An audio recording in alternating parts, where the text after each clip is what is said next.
Conversando com outras pessoas e também lendo o comentário de vocês em nossos canais, notamos que uma grande maioria está ansiosa para ver como a Mercedes se sairá nessa nova temporada, depois de construir um carro cheio de problemas em 2022. Alguns estão otimistas de que a equipe estará de volta à disputa por vitórias, mas outros ainda têm um pé atrás, afinal as dores de cabeça são muitas. Com isso, separamos os 5 principais problemas que a Mercedes precisa resolver se quiser voltar a lutar por vitórias e pelo título em 2023.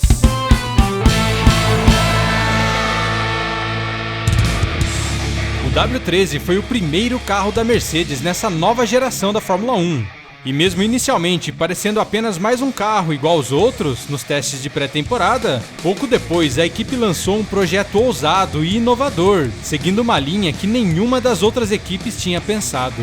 Porém, durante o ano, o inovador carro passou a ser um fiasco total, com muitos problemas e pouco desempenho, o que fez a equipe praticamente abandonar a temporada e focar no desenvolvimento de seu sucessor, o W14. Mas nem tudo foi perdido em 2022, e a equipe conseguiu descobrir vários dos problemas e acredita estar pronta para criar um carro bem mais competitivo para 2023 e resolver todos esses problemas identificados. Em 2022, logo nos testes de pré-temporada, a Mercedes foi uma das primeiras equipes a sentir de forma pesada as consequências de um efeito colateral do efeito solo, o porpoising. Para quem não sabe, de forma bem simples, o porpoising é um fenômeno que fez com que os carros como que ficassem quicando, principalmente em velocidades mais altas. E esse problema ficava ainda pior em circuitos onde o asfalto era bastante irregular, como no circuito de rua do Azerbaijão, por exemplo, que fez com que Hamilton saísse mancando de seu carro. A solução a curto prazo foi levantar o carro, o que amenizava o problema, mas fazia ele perder ainda mais desempenho, o que em um carro que já não era lá tão forte foi um prejuízo muito grande. E além disso, em alguns circuitos, mesmo levantando seu carro até o limite, ainda não era o suficiente, já que o design da suspensão não estava preparado para essa situação, então não permitia que levantassem ainda mais o carro. Para o W14, a equipe precisa encontrar um equilíbrio e resolver o porpoising, para assim poder deixar o carro mais próximo do solo e, consequentemente, ganhar mais desempenho. Bom, esse é um problema quase invisível para nós que apenas assistimos às corridas e focamos muito na velocidade máxima que os carros conseguem alcançar. Mas, de acordo com os próprios pilotos, um dos principais problemas do W13 foram os freios. O freio de um carro de corrida é muito sensível, principalmente a mudanças de temperatura. E para terem um funcionamento ideal, precisam estar dentro de uma janela de temperatura correta em todas as 4 rodas. E é exatamente esse o problema da Mercedes. Durante o final de semana do GP dos Estados Unidos, Hamilton explicou melhor o que acontecia em seu carro. Tivemos problemas com nossos freios o ano todo. Quando você pisa no freio, ao invés de ambas as rodas da frente trabalharem juntas, ou a esquerda freia mais ou a direita freia mais, porque uma ganha mais temperatura do que a outra. Esse desequilíbrio de temperatura também afetou os pneus da equipe, principalmente nas classificações, onde ora estavam na temperatura correta e conseguiam uma volta voadora, mas poucos minutos depois, em situações bem similares, não conseguiam de jeito nenhum atingir a temperatura ideal, e o desempenho ficava muito abaixo. Sobre o próximo problema a ser resolvido, vamos ver o que o próprio Lewis Hamilton falou sobre a gravidade dele. E durante o final de semana do GP de Abu Dhabi, o piloto disse: "Os freios e os saltos são provavelmente o problema número 1. O arrasto é provavelmente o número 2, ou até igual ao número 1. O arrasto nada mais é do que a turbulência ou a resistência que o ar causa nos carros, principalmente em altas velocidades, fazendo com que eles lutem contra o ar para conseguir mais velocidade. A principal área responsável por gerar esse arrasto nos carros de Fórmula 1 é a asa traseira, que foi justamente o problema da Mercedes.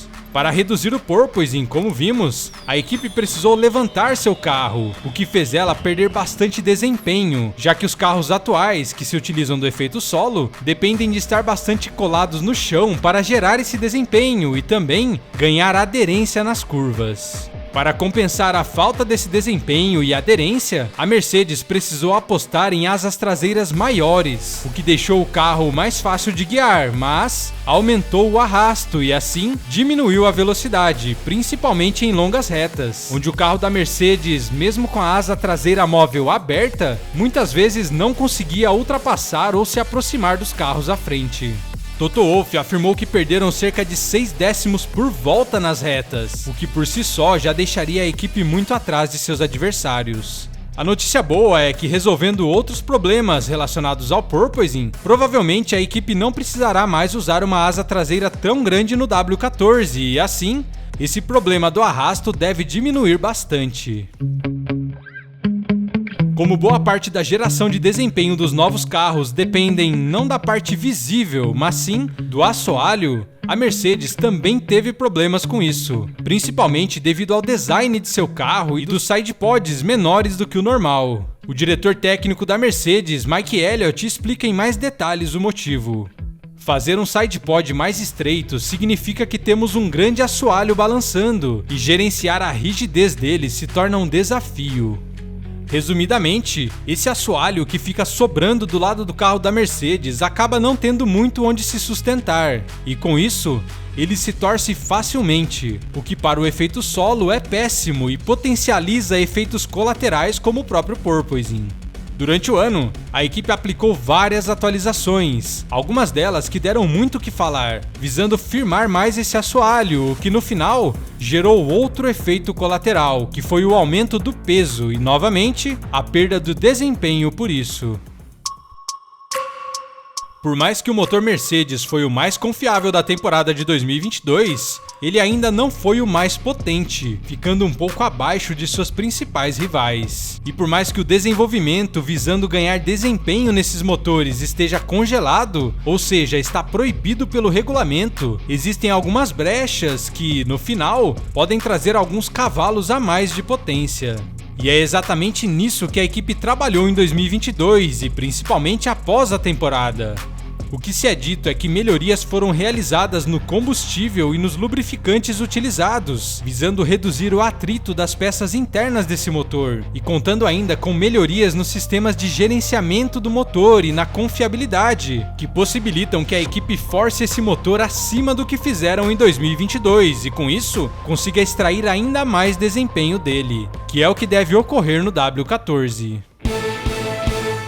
Os problemas da Mercedes são vários e são complicados, mas olhando a boa evolução que tiveram em 2022, tudo indica que realmente entenderam os problemas e encontraram várias das soluções. Porém, não conseguiram colocar em prática essas soluções ainda durante a temporada devido aos limites de orçamento, tendo que focar seus esforços no desenvolvimento do W14.